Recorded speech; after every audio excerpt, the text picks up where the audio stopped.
আসসালামু আলাইকুম বন্ধুরা, আজকে আমরা আমাদের বেস্টিজের যে ফ্লাক্স অয়েল আছে, তিসির তেল দিয়ে তৈরি এবং এর মধ্যে ফ্যাটি অ্যাসিড আছে, ওমেগা 3 ওমেগা 6 আছে। এইটার ডেমো টেস্ট করব বা ডেমনস্ট্রেশন করব।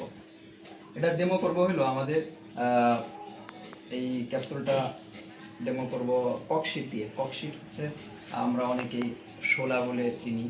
এই যে টিভি ফ্রিজ কিনলে পরে বা কোনো কিছু কিনলে পরে এটার সাথে যে একটা শোলা থাকে, ককশিট থাকে, এই ককশিট দিয়ে আমরা ডেমো করবো এই জন্যই যে আমরা ভাজি পোড়া চর্বি জাতীয় খাবার খাওয়ার কারণে এইগুলা আমাদের রক্তনালীতে কিন্তু গিয়ে জমে যায়। এগুলা রক্তনালীতে জমার কারণে কিন্তু রক্তনালী ব্লকেজ হয় এবং এটা রক্তর সাথে সাথে হার্টের মধ্যে গিয়ে জমে যায়, হার্ট ব্লক হয়। হার্ট ব্লক হলে রিং করাতে হয়। তো এই ব্লকেজটা হচ্ছে, এটা কিন্তু আস্তে আস্তে আস্তে আস্তে এই চর্বিগুলো জমে ব্লকেজ হচ্ছে। তো ওই চর্বিটা কিভাবে আমাদের এই ফ্লাক্স অয়েলটার মাধ্যমে গালিয়ে ফেলতে পারে বা ওই চর্বিটা কিভাবে কাটাতে সহায়তা করে, এইটাই আমরা দেখব। কারণ ওই ব্যাড কোলেস্ট্রলগুলো আমাদের শরীরের ভিতরে যে ব্যাড কোলেস্ট্রল তৈরি হয়, ওইটা এইরকম ককশিটের মতোই। আর এই ককশিটটা এমনই একটা জিনিস যে এটা রৌদ্রে, তারপরে ঝড় বৃষ্টিতে থাকলে, মাটিতে থাকলে পরেও কিন্তু এটা গলে যায় না বা এটা মানে কখনো হজম হয় না, মাটিতে হজম করতে পারে না, এটা নষ্ট হয় না। তো এই জিনিসটা মধ্যে এই ফ্লাক্স অয়েলের যে অয়েলটা আছে, এই তেলটা দিলে পরে কিভাবে ডান হাত দেব কিভাবে গলে যায়, এটাই আমরা দেখব। এই যে আমরা একটা ফ্লাক্স অয়েল ক্যাপসুল নিলাম। এই ক্যাপসুলটা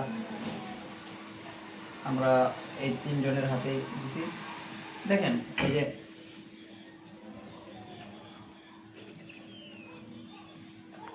এই যে এই ককশিটের মধ্যে আমরা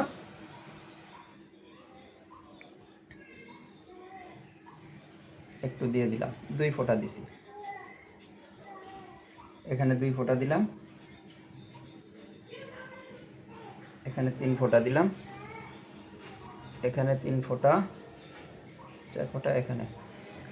এখন দেখেন, এই যে পাহাড়ের মতো একটা ককশিট ছিল, এই ককশিটটা কিন্তু আস্তে আস্তে গলে যাইতেছে তিনজনের হাতেই। দেখো, গলে যাইতেছে। এখন এই ডেমোটা আমরা হাতে করি এজন্যই যে এর মধ্যে কোনো কেমিক্যাল নাই। হাত কি গরম হয়েছে হাবিবা? হাত গরম হয়েছে? হাত গরম হয় নাই।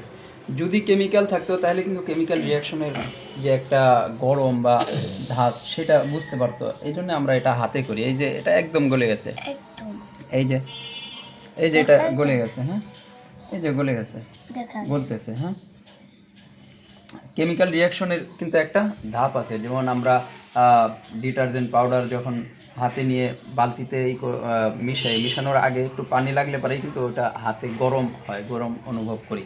তো এটার মধ্যে কোনো গরম অনুভব হয় না, এটা কোনো কেমিক্যাল নাই, ন্যাচারালি আমাদের এই ক্যাপসুলটা তৈরি। সো এইটা কিন্তু খুবই উপকারী এবং প্রত্যেকটা মানুষের জন্য, হিউম্যান বডির জন্য এটা কিন্তু দরকার। তো আমরা সবাই সুস্থ থাকার জন্য সুস্থ অবস্থায় এটা খাবো। অসুস্থ হওয়ার পরে বা স্টপ করার পরে, হার্ট ব্লক হওয়ার পরে যে এটা খাবো, এই আশায় বসে থাকবো না। আমরা সুস্থ অবস্থায় আমরা এই ফ্লাক্স অয়েলটা প্রতি বছর 2 থেকে 3টা বোতল আমরা প্রত্যেকেই সেবন করব।